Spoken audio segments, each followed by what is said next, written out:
আসসালামু আলাইকুম ওয়া রাহমাতুল্লাহি ওয়া বারাকাতুহু। আমার কলিজার ভাই এবং বোনেরা, কেমন আছেন সবাই? আজকে মুরগির রান্না করেছি টমেটো দিয়ে, আর এখানে মুরগি ভুনা করা হয়েছে।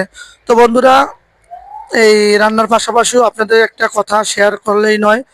এই যে আমার দুইজন সহকারী বন্ধু কিংবা সহপাঠী, ওই আরো দুইজন ওই সাইডে রয়েছে।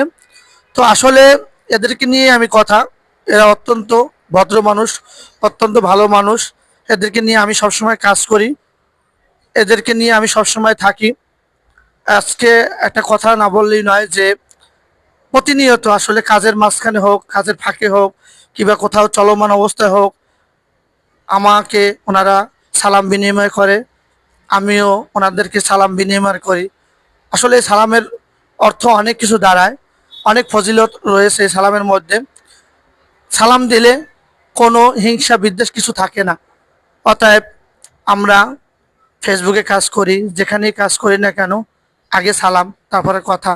অতএব প্রিয় বন্ধুরা, সালামের অনেক ফজিলত রয়েছে, হিংসা থাকে না কারো মনে, কেমন বন্ধুরা? অতএব আমরা সালামের প্রতি গুরুত্ব দিই, সালামে অনেক নেকি রয়েছে। হয়তো আমি সবকিছু আপনাদের গুছাই বলতে পারি না, সেজন্য বলতে আমি কথা বলারও ভঙ্গি পাই না। তো বন্ধুরা, ভালো থাকেন, সুস্থ থাকেন। আসসালামু